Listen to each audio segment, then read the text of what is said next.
بسم الله الرحمن الرحيم إن الحمد لله نحمده ونستعينه ونستغفره من يهده الله فلا مضل له ومن يضلل فلا هادي له وأشهد أن لا إله إلا الله وحده لا شريك له وأشهد أن سيدنا ونبينا وحبيبنا وشفيعنا وقرة أعيننا محمدا عبده ورسوله صلى الله تبارك وتعالى عليه وعلى آله وأصحابه وأزواجه وذريته وبارك وسلم تسليما كثيرا. أما بعد فأعوذ بالله من الشيطان الرجيم. بسم الله الرحمن الرحيم. يا أيها الذين آمنوا توبوا إلى الله توبة نصوحا. وقال تعالى أفلا يتوبون إلى الله ويستغفرونه. وقال تعالى لولا تستغفرون الله لعلكم ترحمون. سبحان ربك رب العزة عما يصفون وسلام على المرسلين والحمد لله رب العالمين. اللهم صل على سيدنا محمد وعلى آل سيدنا محمد وبارك وسلم. میرے محترم دوستوں اور بزرگوں، اس وقت دنیا میں ہر انسان پریشان ہے. ہر ایک کی پریشانی کی نوعیت مختلف ہے، لیکن پریشانی سے خالی کوئی بھی نہیں ہے. جس کسی کے پاس آپ بیٹھیں گے تو وہ آپ کو اپنے دکھوں کی ایک لمبی لسٹ سنائے گا. ایسا آدمی ڈھونڈنے سے بھی نہیں ملے گا کہ جو کہے مجھے کوئی پریشانی نہیں، میں بالکل ٹھیک ہوں. ایسا آدمی ہزاروں میں لاکھوں میں ڈھونڈنے سے بھی نہیں ملتا. اور یہ دنیا کا حال ہمیشہ سے نہیں ہے، یہ اب ہوا ہے. یہ صورتحال ہمیشہ سے نہیں تھی، یہ اب ہوئی ہے. پہلے لوگ خوش ہوتے تھے، ان کی زندگیوں میں سکون ہوتا تھا، ان کے چہروں پہ مسکراہٹ ہوتی تھی، حقیقی مسکراہٹ، بناوٹی نہیں، حقیقی مسکراہٹ ہوتی تھی. ان کے چہرے پہ بشاشت ہوتی تھی اور ان کے سینے کشادہ ہوتے تھے. وہ دکھوں سے پریشان نہیں ہوتے تھے. پریشانی آتی تو اسے اگنور کرتے تھے. لیکن اس وقت صورتحال یہ ہے کہ پریشانیاں جھیلتے جھیلتے اور دنیا کی پریشانی کو سوچتے سوچتے ہر آدمی کی صورتحال ایسی ہو گئی ہے کہ جیسے ڈپریشن کا مریض ہو گیا ہے، حساس ہو گیا ہے، نفسیاتی ہو گیا ہے. اب تھوڑی سی بھی پریشانی آئے تو مایوس ہو جاتا ہے. تھوڑا سا بھی مسئلہ ہو جائے تو اپنی جان سے بیزاری محسوس ہوتی ہے اور دل کرتا ہے بس مر جائے، بس مر جائے، بس مر جائے. ہمارے بزرگ تھے حضرت مولانا محمد عمر صاحب پالم پوری رحمۃ اللہ علیہ، وہ ایک شعر پڑھتے تھے: اب تو کہتے ہیں کہ مر جائیں گے، مر کے بھی چین نہ پایا تو کدھر جائیں گے. آج تو کہتے ہیں پتہ نہیں کب مریں گے، جان چھوٹے گی. تو مر کے تھوڑی جان چھوٹے گی، مر کے تو اور بڑے مسائل ہیں اور بڑی پریشانیاں ہیں. یہ پریشانیاں اسی لیے ہیں کہ اللہ ناراض ہے، اور جب اللہ ناراض ہے تو وہاں جا کے کون سی جنت تیار ہوگی. ہر آدمی پریشان ہے، ہر آدمی بے چین ہے، بے قرار ہے، بے تاب ہے. کسی کو اپنی زندگی پر اطمینان اور سکون نہیں ہے. اگر ہم گہری نظر کے ساتھ سوچیں تو اس کی وجہ کوئی اور نہیں، اس کی وجہ ہم خود ہیں. ہماری پریشانی کی وجہ کوئی اور نہیں، ہماری پریشانی کی وجہ ہم خود ہیں۔ میری بے سکونی کی وجہ کوئی اور نہیں، میں خود ہوں۔ میری زندگی کے سکون کا لٹ جانا کوئی اور نہیں، میں خود ہوں۔ اور میں خود اس لیے ہوں کہ جب کبھی بھی انسان اللہ تعالیٰ سے دور ہوگا پریشان ہوگا۔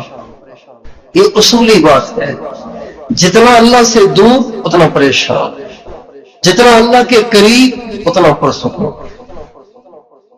آپ مچھلی کو پانی کے بیچ میں چھوڑ دیں بہت خوش، اٹھا کے اس کو کنارے پہ ڈال دیں جہاں تھوڑا پانی ہے تو وہ تڑپے گی، بالکل ہی خشکی پہ ڈال دیں تو وہ تڑپ تڑپ کے مر جائے گی۔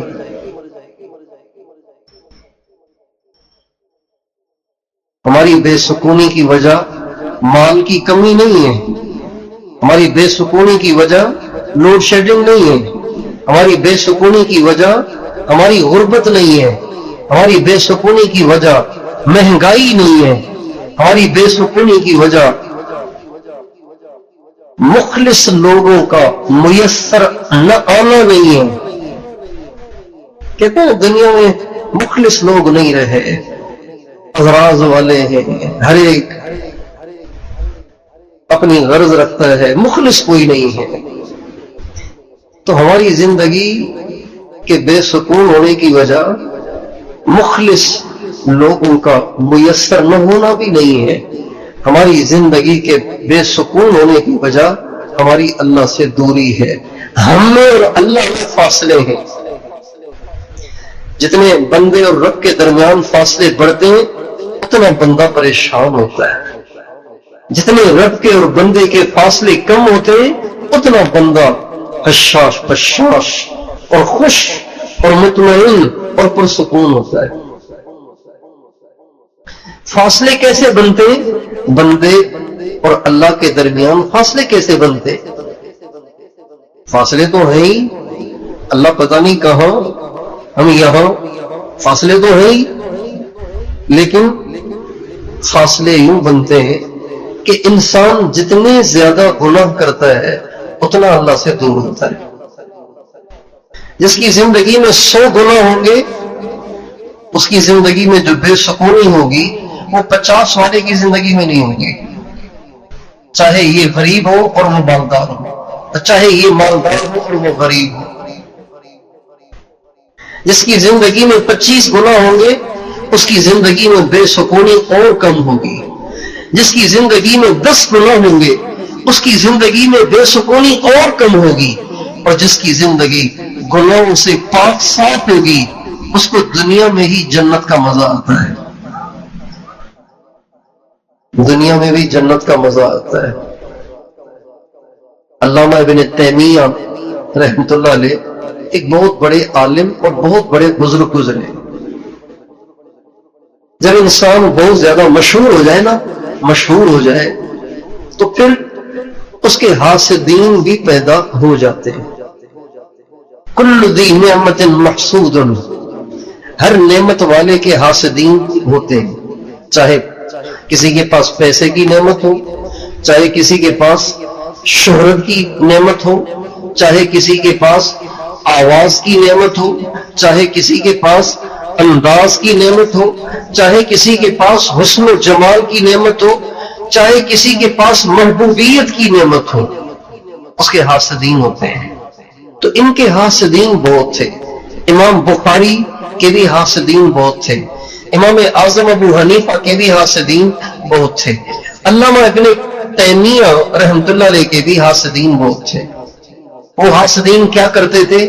الزام لگاتے تھے، بادشاہ وقت کے پاس شکایتیں لگاتے تھے، جھوٹی جھوٹی شکایتیں لگاتے تھے، اور وہ جیل میں ڈال دیتا تھا، سزائیں دیتا تھا، جیل میں ڈال دیتا تھا۔ تو آئے دن کوئی نہ کوئی ان پر کیس بنتا تھا، آئے دن کوئی نہ کوئی کیس بنتا تھا، آئے دن کوئی نہ کوئی کیس بنتا تھا۔ ان کے شاگرد اور ان کے مرید، ان کے خلیفہ مجاز، ان کا نام ہے علامہ ابن قیم، یہ ان کے شاگرد بھی ہیں، ان کے مرید بھی ہیں، ان کے خلیفہ مجاز بھی ہیں۔ عام طور پہ لوگ سمجھتے ہیں کہ علامہ ابن تیمیہ کوئی خشک آدمی تھے، نہیں، خشک آدمی نہیں تھے، وہ صوفی تھے، سلسلہ قادریہ میں خود بیعت تھے اور اوروں کو بھی بیعت کرتے تھے۔ علامہ ابن قیم فرماتے ہیں کہ ایک دفعہ میں نے فجر کی نماز اپنے شیخ کے ساتھ پڑھی، وہ تہجد کے بیٹھے ہوئے تھے، تہجد پڑھی پھر فجر پڑھی۔ میں نے کہا فجر کے بعد ملاقات ہو جائے گی، لیکن ملاقات نہیں ہوئی۔ فجر کے بعد بیٹھے رہے، ذکر کرتے رہے، ذکر کرتے رہے، یہاں تک کہ چاشت کا وقت ہو گیا، 10-11 بج گئے۔ چاشت بھی پڑھ لی۔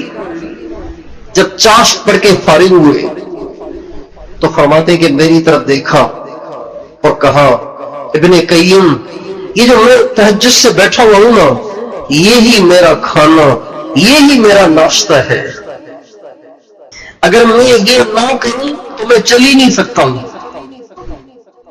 پھر فرمانے لگے یہ جتنے میرے حاسد ہیں جو آئے دن مجھے پریشان کرتے، آئے دن مجھ پہ الزام تراشیاں کرتے، اور آئے دن میرے لیے مسائل کھڑے کرتے، یہ میرا کیا بگاڑیں گے، کیا کریں گے، یہ مجھ سے کیا چھین لیں گے؟ ان جنتی فی صدری، میرے سینے کو اللہ نے جنت بنا دیا ہے، یہ کیا کریں گے میرا؟ ان جنتی فی صدری، میری جنت میرے سینے میں ہے، میرا کیا کوئی بگاڑے گا؟ جس کی جنت اس کے سینے کے اندر ہو، جس کی جنت اس کے ساتھ ہو اور وہ اسے لیے پھرے، اس کے لیے جہل اور گھر دونوں برابر ہیں، اس کے لیے ریگستان اور جنگل دونوں برابر ہیں، اس کے لیے آبادیاں اور ویرانے یہ سب برابر ہیں۔ اس کے پیٹ میں کچھ ہو یا نہ ہو، یہ دونوں باتیں اس کے لیے برابر ہیں۔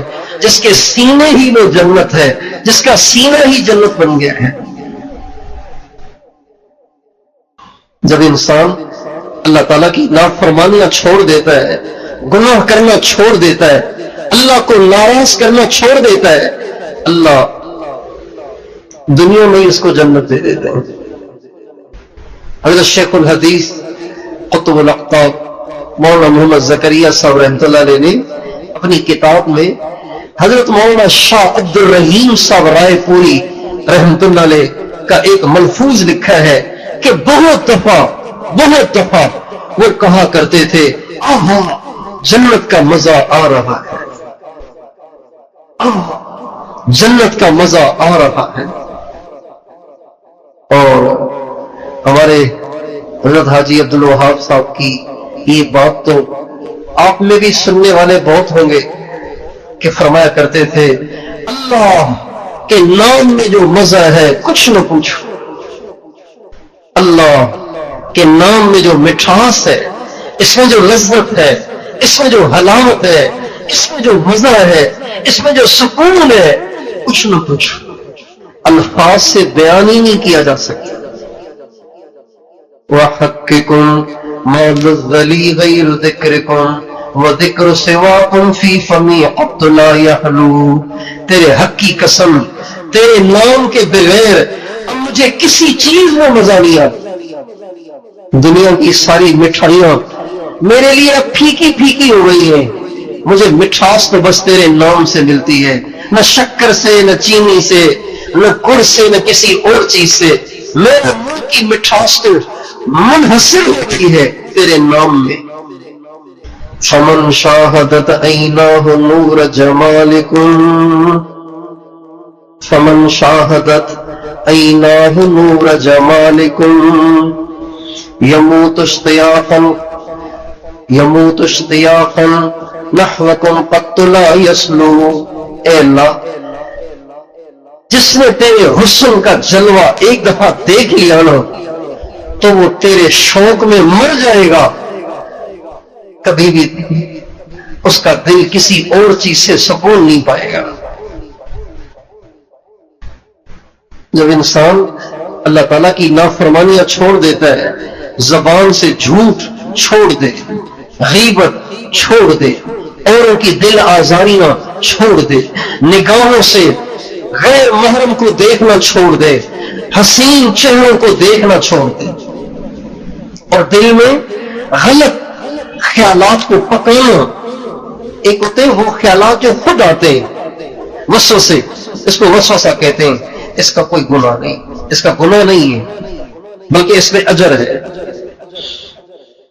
جب انسان کو وسوسے آتے ہیں، وسوسے، گندے وسوسے، برے وسوسے، کفریہ وسوسے، تو اس کو اجر ملتا ہے، جو کہ برداشت کرتا ہے نا، پریشانی ہوتی ہے برداشت کرتا ہے، اس پہ اس کو اجر ملتا ہے۔ لیکن برے خیالات پہ پکڑ لو، آنکھیں بند کی ہوئی ہیں اور خیالات کو پکا رہا ہے، یا آنکھیں بند نہیں بھی کی ہوئی، اپنے دل دماغ میں خیالات کو پکا رہا ہے، یہ برا ہے۔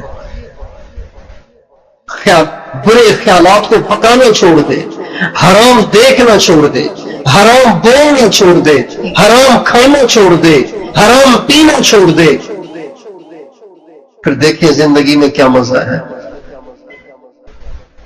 عربی زبان کا مقولہ ہے کہ یہ جو سرکہ ہوتا ہے نا، سرکہ سمجھتے ہیں؟ انگور کا ہوتا ہے اور کھجور کا بھی ہوتا ہے، مختلف چیزوں کا ہوتا ہے سرکہ، کھٹا ہوتا ہے، بہت کھٹا ہوتا ہے۔ تو عربی زبان کا مقولہ ہے کہ سرکہ جو ہے نا، یہ شہد کو خراب کر دیتا ہے۔ اگر آپ سرکے کو شہد میں ڈالیں گے نا تو شہد کا ستیہ ناش ہو جائے گا۔ اسی طرح اگر آپ دودھ میں دہی ڈال دیں تو دودھ کا ستیہ ناش ہو جائے گا۔ لیمو نچوڑ لیں، اس کا ستیہ ناش ہو جائے گا، پھٹ جائے گا۔ تو جس طرح دودھ دہی کے ایک چمچ سے اور لیمو کے نچوڑنے سے برباد ہو جاتا ہے، پھٹ جاتا ہے، کھٹا ہو جاتا ہے، اور سرکے سے شہد خراب ہو جاتا ہے، اسی طرح انسان جتنے گناہ کرتا ہے یہ سب گناہ اس کی زندگی کو خراب کر دیتے ہیں۔ گناہ زندگی کے مزے اور زندگی کے لطف اور زندگی کے چین کو ایسے برباد کر دیتے ہیں۔ اس لیے اس وقت جتنی بے چینی پھیلی ہوئی ہے ہر طرف، اس کی وجہ صرف گناہ ہے اور کچھ نہیں۔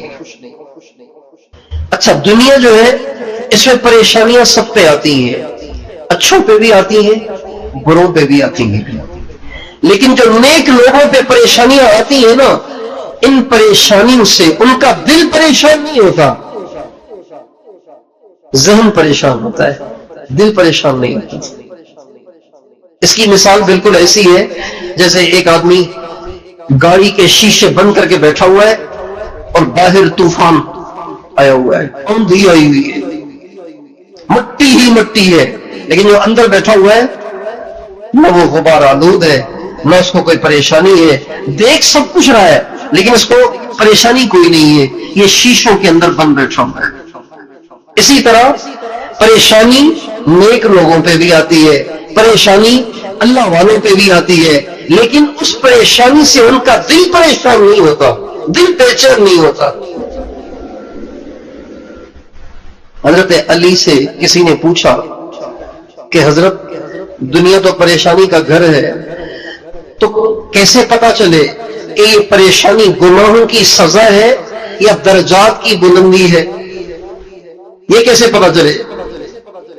تو فرمایا اگر پریشانی کے آنے کے بعد توجہ اللہ کی طرف بڑھ جائے سمجھ جاؤ کہ آزمائش ہے، اور اگر پریشانی کے آ جانے کے بعد دل بے چین ہو اور نیک کام کرنے کو دل نہ کرے، اللہ کے سامنے زاری کرنے کو دل نہ کرے، دعا مانگنے کو دل نہ کرے، رو رو کے اللہ پاک کو اپنے دل کا ٹکڑا سنانے کو دل نہ کرے، اللہ پاک سے اپنی پریشانی کی فریاد کرنے کو دل نہ کرے، سمجھ جاؤ کہ یہ اللہ کی پکڑ ہے۔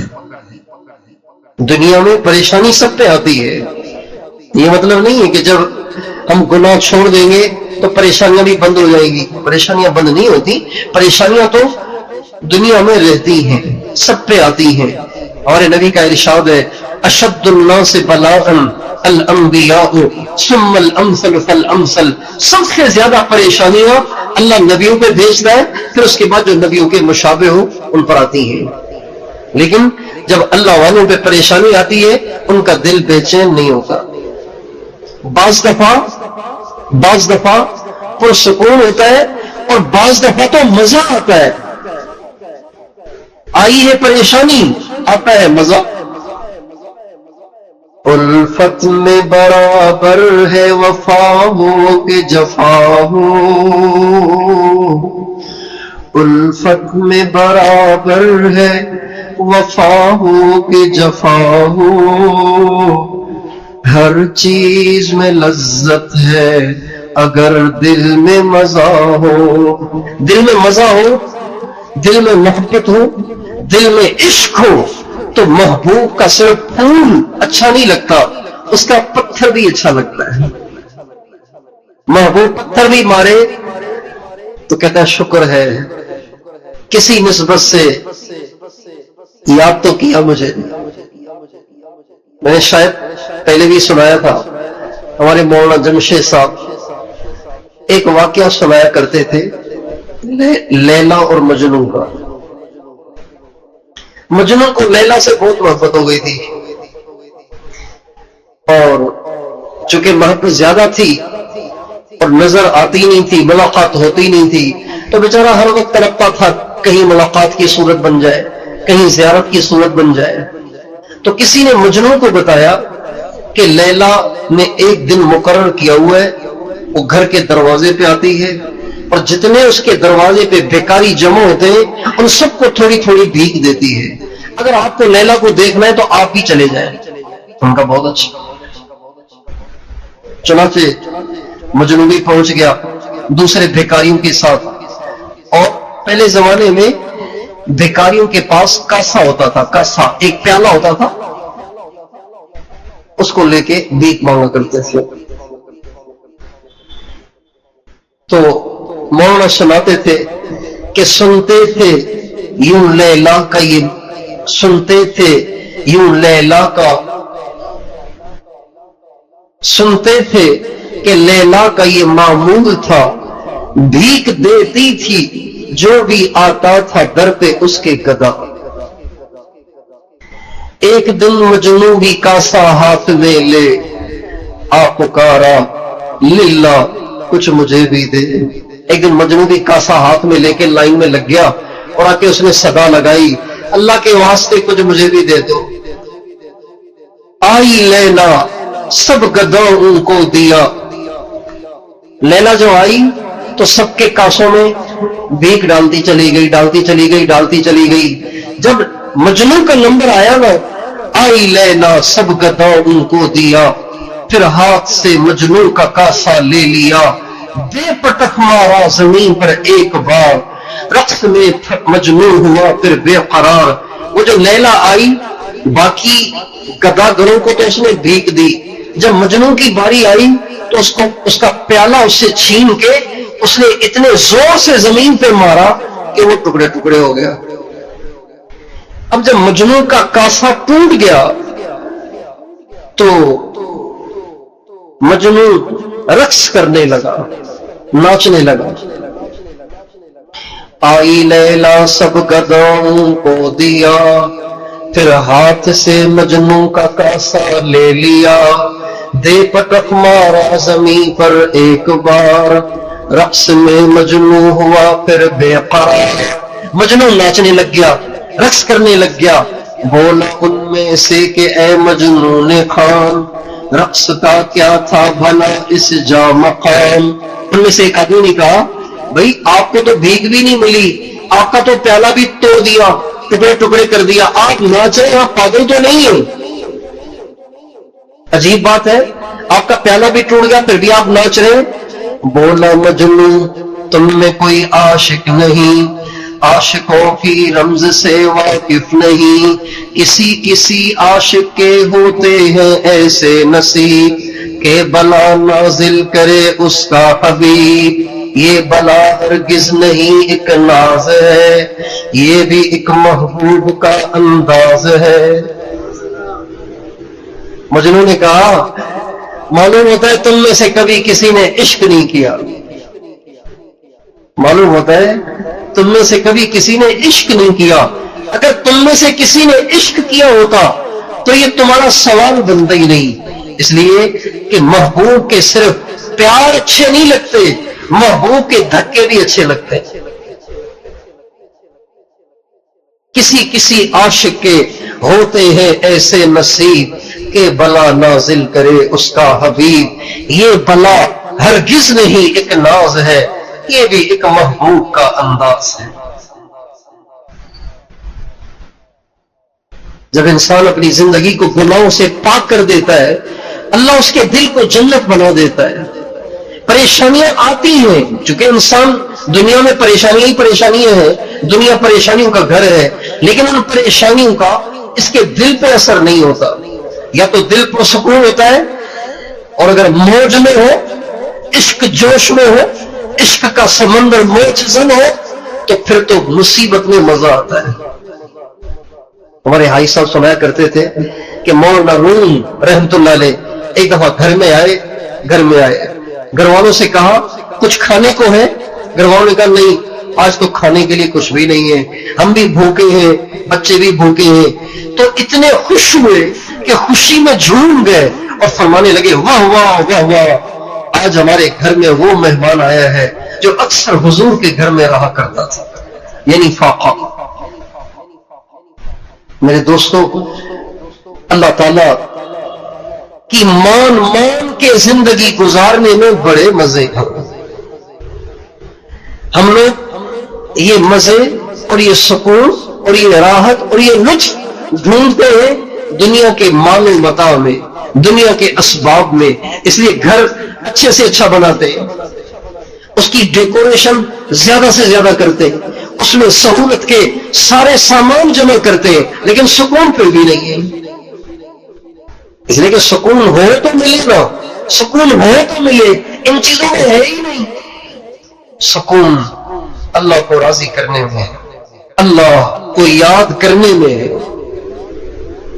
الذین آمنوا وتطمئن قلوبهم بذکر اللہ، الا بذکر اللہ تطمئن القلوب۔ اے دنیا بھر کے انسانوں، خوب غور سے سنو، دل کو سکون صرف دل سے اللہ کو یاد کرنے سے ملے گا۔ عام طور پہ لوگ سمجھتے ہیں کہ اس سے مراد تسبیح ہے، اس سے مراد تسبیح نہیں ہے۔ دل کے سکون کا ذریعہ تسبیح نہیں ہے، تسبیح نہیں ہے۔ آپ چاہے کتنے وظیفے پڑھ لیں، سکون نہیں ملے گا جب تک کہ ہم گناہ نہ چھوڑیں۔ گناہ چھوڑیں گے پھر تنہائی میں بیٹھ کے دل کی گہرائیوں سے اللہ کو یاد کریں گے، پھر مزہ آئے گا۔ ادھر گناہ چل رہے اور ادھر تسبیح چل رہی ہے، سکون نہیں ملے گا۔ گناہ چھوڑ کے پھر اللہ کو یاد کریں، پھر دیکھیں کتنا مزہ آتا ہے۔ بہت سے ساتھی کہتے ہیں کہ جی مراقبے کی کوشش بہت کرتے ہیں، ہوتا ہی نہیں، ذکر کی کوشش کرتے ہیں، ہوتا ہی نہیں، ذکر پورا نہیں ہوتا، دل ہی نہیں لگتا، دھیان ہی نہیں جمتا۔ بہت سارے ساتھی کہتے ہیں بھائی دھیان کیسے جمے گا جب سارا دن آپ دنیا کی رنگینیوں کے مشاہدے کریں گے، تو کیسے مزہ آئے گا ذکر میں؟ آپ نگاہوں کو جھکا کے دیکھیں، اپنی زبان پہ پابندی لگا کے دیکھیں، حرام دیکھنا، بولنا، سننا، سوچنا، کھانا اور پینا چھوڑ کے دیکھیں، پھر اللہ کا نام لیں، پھر مزہ نہ آئے تو کہنا۔ اس لیے دیندار طبقہ اور دنیا دار طبقہ، یہ دونوں طبقے ہمارے زمانے میں اس غلط فہمی میں مبتلا ہے۔ جو دین سے بیزار ہیں وہ تو مادی اسباب ہی کی طرف توجہ کرتے ہیں، اور جن میں کچھ دینداری ہے جب وہ پریشان ہو تو وہ بھاگے ہوئے جاتے عاملوں کے پاس، ان سے وظیفے لیتے ہیں، اس کے لیے وظیفہ، اس کے لیے وظیفہ، اس کے لیے وظیفہ۔ اور وہ سمجھتے ہیں کہ وظیفے کر کے سکون ملے گا. نہیں, وظیفے کر کے سکون نہیں ملے گا. سکون ملے گا گناہ چھوڑنے سے. یقین جانیے گناہ کو چھوڑنے سے اللہ تعالیٰ کی رحمت اتنی متوجہ ہوتی ہے کچھ نہ پوچھو. اور جس کو جتنے زیادہ گناہ کے مواقع میسر آئے اور وہ گناہ نہ کرے اتنا زیادہ وہ اللہ کی رحمت کا مستحق ہوتا ہے. ایک آدمی سارا دن مسجد میں بیٹھا ہوا ہے, نکلتے ہی نہیں باہر, اور تنہا ہے, لوگوں سے میل جولی نہیں ہے. اس کو گناہ کے مواقع کم میسر ہیں. بڑا موبائل بھی نہیں اس کے پاس, پیکج کرنے کے پیسے بھی نہیں اس کے پاس. اب اس کے پاس گناہ کے مواقع کم ہے, اس پر اللہ کی رحمت کم آئے گی. اور جو بازار میں ہے, یونیورسٹی میں ہے, کالج میں ہے, باہر کے ماحول میں ہے, چاروں طرف عورتیں ہیں, چاروں طرف بے حیائی ہے, ہر طرف میوزک کی آوازیں ہیں, جھوٹ, دغا, فراڈ, دھوکہ عام ہے, 2 نمبری عام ہے. یہ سب کچھ کے ہوتے ہوئے یہ اپنے دامن کو بچا کے چل رہا ہے. اس پر جو اللہ کی رحمت آئے گی وہ بیت اللہ کے پردے سے چمٹے ہوئے پہ بھی نہیں آئے گی. اس لیے آپ دیکھیں گے کہ جو یونیورسٹی میں پڑھنے والے نوجوان اپنے دامن کو بچاتے ہیں ان کے چہروں پہ عجیب نور ہوتا ہے. حالانکہ برائی کے ماحول میں رہتے ہیں, انگریزی پڑھ رہے, قرآن نہیں پڑھ رہے, حدیث نہیں پڑھ رہے, فقہ نہیں پڑھ رہے, لیکن ان کے چہروں پہ نور ہوتا ہے, ان کی زندگی میں دین ہوتا ہے. جو اچھے ماحول میں بھی ہوں, مدرسے کے ماحول, دین کے ماحول میں ہوں, لیکن گناہوں سے نہیں بچتے تو وہ اس ماحول میں رہ کے بھی بیچارے ویران ہوتے ہیں, خالی ہوتے ہیں. ان کے چہروں پہ وحشت ہوتی ہے, ان کے چہروں پہ ظلمت ہوتی ہے, ان کی طبیعتوں میں بے چینی ہوتی ہے. اللہ تعالیٰ قرآن پاک میں ایک عجیب بات فرماتے ہیں. ایک آدمی ہے, ساری رات کھانستا ہے, سو نہیں پاتا, ڈاکٹر سے دوائی لی ہوئی ہے وہ بھی نہیں کھا رہا, ٹھنڈا پانی پینا بھی نہیں چھوڑ رہا, ساری رات کھانستا بھی ہے. جب کوئی دیکھے گا کہ یہ ساری رات کھانستا ہے اللہ کا بندہ, پھر بھی یہ ٹھنڈا پانی نہیں چھوڑ رہا, پھر بھی دوائی نہیں کھا رہا, تو لا محالہ وہ کبھی نہ کبھی تو کہے گا بھائی آپ دوائی آخر کیوں نہیں, ساری رات کھانستے پھر بھی آپ دوائی نہیں کھاتے, کیا مسئلہ ہے یار آپ کو؟ مثال واضح ہوئی. آپ کو کیا مسئلہ ہے, آپ کیوں نہیں دوائی کھاتے, ساری رات کھانستے رہتے ہیں پھر بھی دوائی نہیں کھاتے؟ بالکل اسی لہجے میں اللہ تعالیٰ قرآن پاک میں فرماتے ہیں لولا تستغفرون اللہ لعلکم ترحمون. اتنے پریشان ہو پھر بھی استغفار نہیں کرتے, کیا ہو گیا تمہیں؟ لولا, کیوں نہیں کرتے استغفار, کیوں نہیں گناہ چھوڑتے, کیوں نہیں نافرمانیاں چھوڑتے, کیوں نہیں بدنگاہی چھوڑتے, کیوں نہیں بدزبانی چھوڑتے تاکہ میں تم پہ رحم کروں. لولا تستغفرون اللہ لعلکم ترحمون. آخر تمہارے ساتھ کیا مسئلہ ہے بھائی, کیوں نہیں چھوڑتے تم گناہ؟ چھوڑ دو, دیکھو میری رحمت کیسے آتی ہے. لعلکم ترحمون, گناہ چھوڑ دو, گناہ چھوڑ دو, توبہ کر لو, مجھ سے معافی مانگ لو, دیکھو میں کیسے رحم کرتا ہوں, دیکھو میں تمہاری کیسے سنتا ہوں, دیکھو تمہارے کیسے مسائل کو حل کرتا ہوں. ہمارے مسائل کا حل اب وظیفوں میں نہیں ہے, ہمارے مسائل کا حل اب یہ ہے, اس میں ہے کہ ہم گناہ چھوڑ دیں, اللہ کو ناراض کرنا چھوڑ دیں, اللہ سے بگاڑ کے ہم سکون کی زندگی چاہیں. بتائیے ہے کوئی عقل میں آنے والی بات؟ اللہ کی دھرتی, اللہ کی زمین, اللہ کا آسمان, اللہ کا سارا جہان, اللہ کے بنائے ہوئے موسم, اللہ کا بنایا ہوا دن, اللہ کی بنائی ہوئی رات, اللہ کا دیا ہوا دن, اس میں کیسے سکون آئے گا جب تک اللہ راضی نہ ہو، جب تک اللہ سے صلح نہ ہو۔ یہ نبیوں کی دعوت ہے، نبیوں کی دعوت ہے۔ نبی ہر ایک کو کہتے ہیں چھوڑ سب کچھ، چل اللہ کی طرف۔ فَفِرُّوا إِلَى اللَّهِ، دوڑو اللہ کی طرف۔ تو بھائی میں آپ، ہمارے بچے، ہماری بیویاں، ہماری عورتیں، ہمارے مرد، ہمارے عوام، ہماری عوام، ہمارے خواص، ہم سب کے سب توبہ کریں، اللہ سے معافی مانگو، گناہوں کو چھوڑ دیں۔ اور جن گناہوں کی عادت پڑ گئی ہے، جن گناہوں کی عادت پڑ گئی ہے، کئی دفعہ اسے چھوڑنا چاہا نہیں چھوٹ رہے، دو کام کریں۔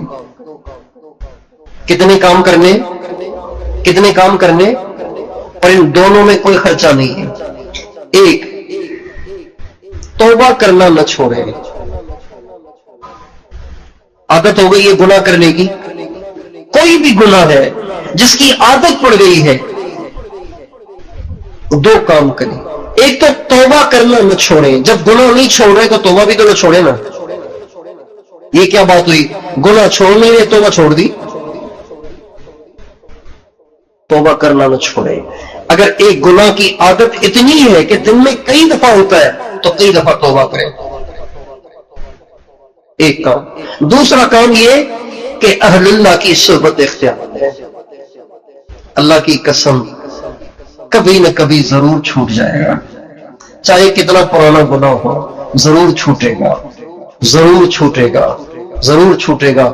ہم القوم لا یشقی بہم جلیسہم، یہ ایسے لوگ ہوتے ہیں کہ ان کے پاس بیٹھنے والا کبھی محروم نہیں ہوتا، ضرور ملتا ہے اسے۔ ہماری 99% نوجوان نسل گناہوں کی عادی ہو گئی ہے، بلکہ 99.99 جو دیندار بھی ہے، دینی ماحول میں بھی رہتے ہیں، ان کی تنہائیاں بھی پاک نہیں ہیں۔ اگر وہ نجات چاہتے ہیں، اگر وہ چھٹکارا چاہتے ہیں اور یقیناً چاہتے ہیں، یہ دو کام کر لیں، توبہ کرنا نہ چھوڑیں، پھر کر لیں، پھر ہو گیا پھر کر لیں، پھر ہو گیا پھر کر لیں، پھر ہو گیا پھر کر لیں، پھر ہو گیا پھر کر لیں، پھر ہو گیا پھر کر لیں۔ توبہ کرتے ہوئے شرمائے نہیں، ہاں شرمانا ہو تو گناہ کرتے ہوئے شرمائے۔ ایک نوجوان نے کہا کہ اتنی زیادہ دفعہ گناہ ہوتا ہے کہ پھر توبہ کرتے ہوئے شرم آتی ہے۔ میں کہا بھئی آپ توبہ کرتے ہوئے نہ شرمایا کریں، بے شرم ہو جایا کریں۔ گناہ کرتے ہوئے شرم آئے تو غنیمت ہے، نعمت ہے، لیکن اگر توبہ کرتے ہوئے شرم آئے تو شرم نہیں، وہ بھی بے شرمی۔ جب اللہ کہہ رہے کہ توبہ کرو، قرآن پاک کی ایک آیت ہے، یہ آیت ہزاروں دفعہ پڑھی، اس کا ترجمہ کیا، اس پہ بیان کیے، لیکن سمجھ میں آئی سری لنکا جا کے۔ سری لنکا گئے تو سفر میں ایک دفعہ ایک مدرسے میں بیان ہوا، مدرسے میں بیان کرتے کرتے وہ آیت سمجھ میں آئی، اللہ نے سمجھائی، اور جس دن یہ آیت سمجھ میں آئی، یقین جانیے اپنی بری عادتوں کی وجہ سے طبیعت میں آئی ہوئی ساری مایوسی اللہ نے ختم کر دی۔ آپ بھی سن لیجئے، اللہ تعالیٰ فرماتے ہیں ان رحمتی وسعت کل شیء۔ اس کا ترجمہ ہم عام کرتے ہیں میری رحمت ہر چیز سے وسیع ہے، لیکن عربی لغت کے لحاظ سے اس کا صحیح ترجمہ یہ ہے کہ میرے بندو میری رحمت میں ہر چیز کی گنجائش ہے۔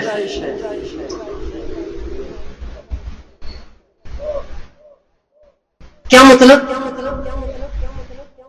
اگر ساری دنیا کے انسان ابو جہل بن جائے تو میری رحمت میں ان سب کی بھی گنجائش۔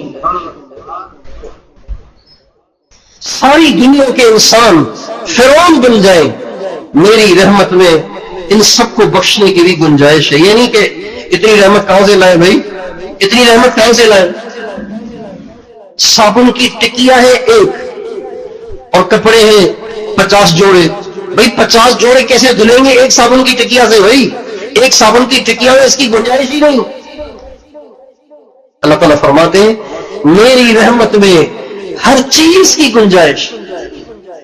سارے فرعون ہو جائے، سارے قارون ہو جائے، سارے ابو جہل ہو جائے، سارے باغی ہو جائے، میری رحمت میں اتنی گنجائش ہے کہ سب کو بھی بخش دو تو بھی کمی نہیں آئے گی.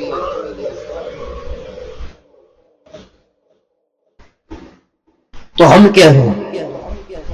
ساری دنیا فرعون ہو جائے تو بھی گنجائش ہے. تو ہم کیا ہیں؟ ہم تو کچھ بھی نہیں ہیں. ہم تو چھوٹے چھوٹے گنہگار ہیں بھائی. ہم تو حضور کے امتی ہیں، چھوٹے چھوٹے گنہگار ہیں ہم تو. ہمارے لیے بڑی گنجائش ہے، ہمارے لیے بڑی گنجائش ہے.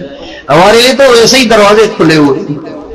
حدیث قدسی میں آتا ہے نبی کریم صلی اللہ علیہ وسلم نے ایک دفعہ اللہ تعالیٰ سے کہا یا اللہ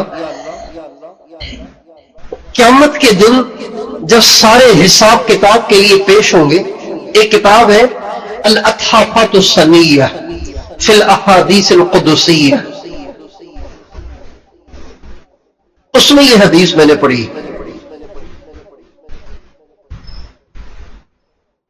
اللہ کے نبی نے ایک دفعہ اللہ تعالیٰ سے کہا یا اللہ کل قیامت کے دن آپ میری امت کا حساب میرے حوالے کر دینا، میری امت کا حساب میرے حوالے کر دیں. اگر کسی بچے کا پیپر اس کی ماں کے حوالے کیا جائے، اس کی ماں کہے کہ میرے بیٹے کا پیپر میرے حوالے کر دیں، میں اس کا پیپر چیک کروں گی، تو بتائیے اس کے فیل ہونے کی کوئی خطرہ ہے؟ اس کے فیل ہونے کا بولیے بھائی، اس کے فیل ہونے کا کوئی خطرہ ہے؟ ہمارے نبی اللہ سے کہہ رہے ہیں یا اللہ میری امت کا حساب آپ مجھے دے دینا.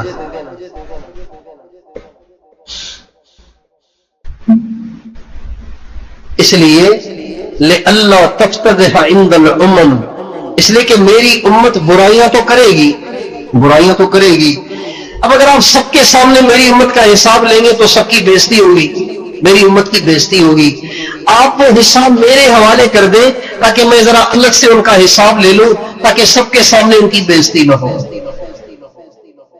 اللہ تعالیٰ نے فرمایا میرے محبوب میں تو یہ چاہتا ہوں کہ تیری امت کی برائیاں تیرے سامنے بھی نہ کھلے.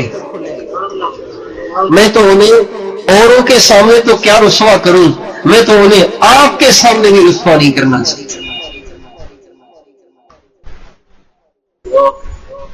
تو ہم تو بہت چھوٹے چھوٹے گناہگار ہیں، پھر ہمارے ساتھ نبیوں کے سردار کی، وجہ کائنات کی، رب العالمین کے محبوب کی نسبت بھی لگی ہوئی ہے، تو پھر ہمیں کیا مایوسی ہے؟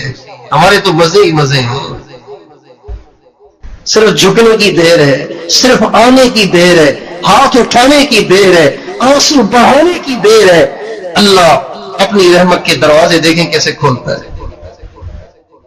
ہمارے نبی کا ارشاد ہے ان اللہ یبسط یدہ باللیل لیتوب مسیء النہار ویبسط یدہ بالنہار لیتوب مسیء اللیل. اللہ تعالیٰ سارا دن، آپ اندازہ لگائیے، بے نیاز بادشاہ سارا دن اپنی باہیں پھیلائے رکھتا ہے. سارا دن کس کے لیے؟ رات کے گناہگاروں کے لیے. بھائی باہیں تو آدمی پھیلاتا ہے فرما برداروں کے لیے، نیکوکاروں کے لیے، پرہیزگاروں کے لیے. آپ علیہ السلام فرماتے ہیں اللہ تعالیٰ اپنا ہاتھ پھیلائے رکھتا ہے کس کے لیے؟ جس نے ساری رات گناہ کیے تھے، اور ساری رات باہیں پھیلائے رہتا ہے کس کے لیے؟ جس نے سارا دن گناہ کیے تھے. اب آپ علیہ السلام کے اس ارشاد سے کیا مقصود ہے؟ سوائے اس کے کہ گناہگاروں کو مایوس نہیں ہونا چاہیے، جھکنا چاہیے، مانگنا چاہیے، پڑ جانا چاہیے، اللہ تعالیٰ سے اپنے گناہوں کی معافی مانگنی چاہیے. تو کیا خیال ہے توبہ کر لیں کہ نہیں؟ توبہ کر لیں، توبہ کر لیں. آپ کی آواز سے ہی نہیں آ رہی. کر لیں توبہ. تو کون کون توبہ کرتا ہے؟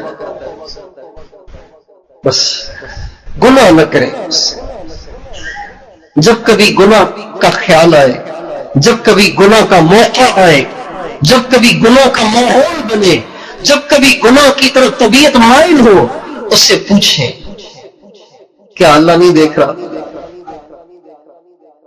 اللہ تعالیٰ فرماتے ہیں اَيَحْسَبُ أَن لَّمْ يَرَهُ أَحَدٌ، کیا اس نے سمجھا کہ اس کو کوئی نہیں دیکھ رہا؟ أَلَمْ يَعْلَمْ بِأَنَّ اللَّهَ يَرَى، کیا اسے معلوم نہیں کہ اللہ دیکھ رہا ہے؟ اپنے آپ سے پوچھیں. ٹھیک ہے کر لو گناہ، لیکن یہ بتاؤ اللہ نہیں دیکھ رہا؟ ایک سوال. دوسرا، مرنا نہیں ہے؟ مرنا نہیں ہے کسی دن؟ قبر میں نہیں جانا؟ گناہ کر رہے ہو وہ لکھا جائے گا، قبر میں نہیں جانا. تیسرا سوال، اللہ کے سامنے اس گناہ کا عذر پیش کر سکتے ہو کہ یا اللہ مجھے یہ مجبوری تھی اس لیے میں نے یہ گناہ کر لیا؟ چوتھا سوال اپنے آپ سے، کس کی نافرمانی کرنے لگے ہو؟ جس نے آنکھیں دی ہیں، جس نے زبان دی ہے، جس نے کان دیے ہیں، جس نے ہاتھ دیے ہیں، جس نے پاؤں دیے ہیں، جس نے دل دیا ہے، جس نے سارا وجود بخشا ہے. ایک چیز آپ کی ڈیمیج کر دے، معذور ہو جائیں گے آپ. اس کو ناراض کرنے لگے ہو، اس کی نافرمانی کرنے لگے ہو.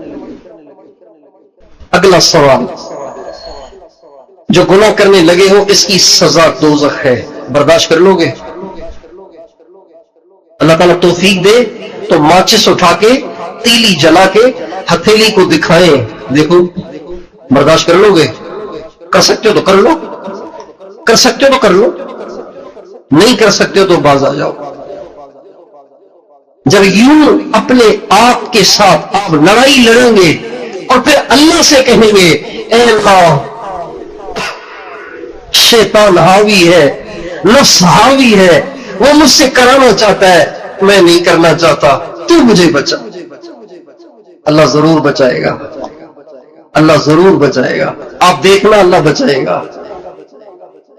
وراودته التي هو في بيتها عن نفسه وغلقت الابواب وقالت هيت لك.